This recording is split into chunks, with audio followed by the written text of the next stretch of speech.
নমস্কার বন্ধুরা, রাজ কিচেনে সবাইকে স্বাগত জানাই। তো বন্ধুরা, আজকের মোচা দিয়ে চিংড়ি মাছ করব। তো মোচাটা নিয়েছি, সিদ্ধ করে মাখিয়ে নিয়েছি। তো এবারে চিংড়ি মাছটা এই পরিমাণে আছে। আলু কেটে নিয়েছি ছোট ছোট করে। ফোড়নে দেবো গরম মশলা, শুকনো লঙ্কা, তেজপাতা।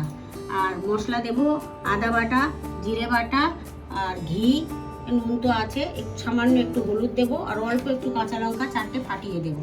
তো বন্ধুরা, আমি এবারে শুরু করছি। পুরো কড়াটা গরম হয়ে গেছে, তো তেলটা দিয়ে দিচ্ছি 100 গ্রামের মতো। গরম হয়ে গেছে, তো এবারে আলুটা ভেজে নেব। আগে আমি আলুটা ভাজা দিচ্ছি। চিংড়ি মাছে 1 চামচ মতো নুন দিয়ে দিলাম আর 1/2 চামচ হলুদের গুঁড়ো দিয়ে এটাকে একটু মাখিয়ে রাখবো 2 মিনিট। আলুটা একটু নাড়াচাড়া করে দিলাম, আর একটু হবে। আলুটা ভাজা হয়ে গেছে, তো আলুটা এইভাবেই ভাজবেন, বেশি লাল লাল হবে না, হালকা লাল হবে। তেলটা গরম হয়ে গেছে, গোটা গরম মশলাটা ফোড়নে দিয়ে দিলাম, একটু নেড়ে দেবো, নাড়াচাড়া করছি। এটা গরম হয়ে গেছে, আদা বাটাটা দিয়ে দিলাম। আদা বাটাটা দিয়ে একটু ভেজে নেবো হালকা করে, একটু ভাজা ভাজা হয়ে যাচ্ছে। এবার চিংড়ি মাছটা দিয়ে দেবো। চিংড়ি মাছটা এই পরিমাণটা, চিংড়ি মাছটা পুরোটাই দিয়ে দিলাম। চিংড়ি মাছটা হালকা ভাজবো, বেশি ভাজবো না। তো এবারে জিরে বাটাটা দিয়ে দিলাম। জিরে বাটাটা দিয়ে একটু নাড়াচাড়া করে দেবো। তো স্বাদ মতো একটু চিনি দিয়ে দেবো 2 চামচ। আপনারা যেমন মিষ্টি খাবেন তেমনি দেবে, আমি 2 চামচ দিয়ে দিলাম।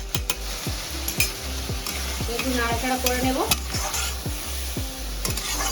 আর একটু নেড়ে দেবো। বেশ সুন্দর তেল ছেড়েছে, দেখুন হয়ে গেছে চিংড়ি মাছটা। বেশি ভাজবো না, মোচাটা আমি দিয়ে দিচ্ছি।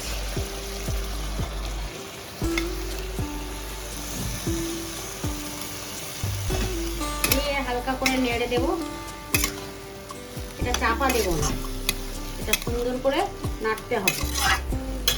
এটা বেশি হলুদ দেবো না, 1/2 চামচই হলুদ দেবো। আর লাল লঙ্কা টঙ্কা কিছু দেবো না।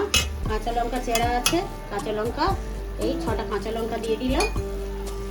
বেশি মশলা দিলে বন্ধুরা খুব ভালো হয় তা না, আমি হালকার উপর দিয়ে মোচাটা করবো, খুব সুন্দর খেতে লাগবে। এইভাবে আপনারা করবেন তো খুব ভালো লাগবে। এবারে আলুটা দিয়ে দিচ্ছি, ভাজা ছিল আলুটা।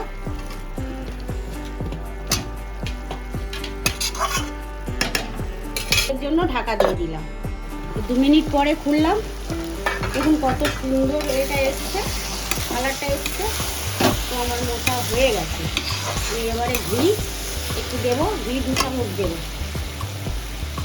পরিমাণ মতন ঘি দেবো। আর একটু গুঁড়ো গরম মশলা, গরম মশলা অল্প ছড়িয়ে দেবো। দিয়ে আমি একটু নেড়ে দেবো।